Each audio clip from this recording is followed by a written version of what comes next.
পাবনার ঈশ্বরদী সরকারি কলেজে ছাত্র শিবির ও ছাত্রদলের সংঘর্ষ ধাওয়া পাল্টা ধাওয়ার ঘটনা ঘটেছে। দফায় দফায় হামলা ও সংঘর্ষের ঘটনায় অন্তত 10 জন আহত হয়েছেন। এ সময় ককটেল বিস্ফোরণ ও ছাত্রদলের কার্যালয়ে ভাঙচুর করা হয়। বৃহস্পতিবার চট্টগ্রাম সিটি কলেজের ঘটনাকে কেন্দ্র করে আয়োজিত কর্মসূচিতে এই সংঘর্ষের সূত্রপাত হয়। ঈশ্বরদী উপজেলা ছাত্র শিবিরের সভাপতি সজীব হাসান বলেন, ঈশ্বরদী সরকারি কলেজে শিবিরের পূর্ব নির্ধারিত বিক্ষোভ কর্মসূচি ছিল।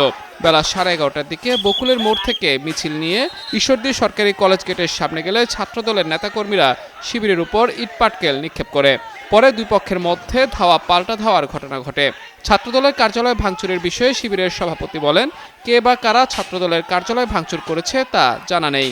এদিকে ঈশ্বরদী সরকারি কলেজ ছাত্রদলের সহসভাপতি ইমরান হোসেন খান জানান, বেলা 11:30টার দিকে কলেজ ছাত্রদলের নেতাকর্মীরা শান্তিপূর্ণভাবে অবস্থান করছিল। হঠাৎ শতাধিক শিবির কর্মী বহিরাগতদের নিয়ে ককটেল বিস্ফোরণ ঘটিয়ে কলেজ ক্যাম্পাসে প্রবেশ করে। এরপর তারা কলেজ চত্বরে ছাত্রদলের নেতাকর্মীদের মারধর করে এবং ককটেল বিস্ফোরণ ঘটিয়ে আতঙ্ক সৃষ্টি করে। এ সময় কলেজ গেটের সামনে ছাত্রদলের একটি অস্থায়ী কার্যালয় শিবিরের নেতাকর্মীরা ভাঙচুর করে। পুলিশ জানিয়েছে, ঘটনার পর দুপক্ষই কলেজ ক্যাম্পাস ছেড়ে চলে যায়। পরে ঘটনাস্থলে অতিরিক্ত পুলিশ মোতায়েন করা হয়।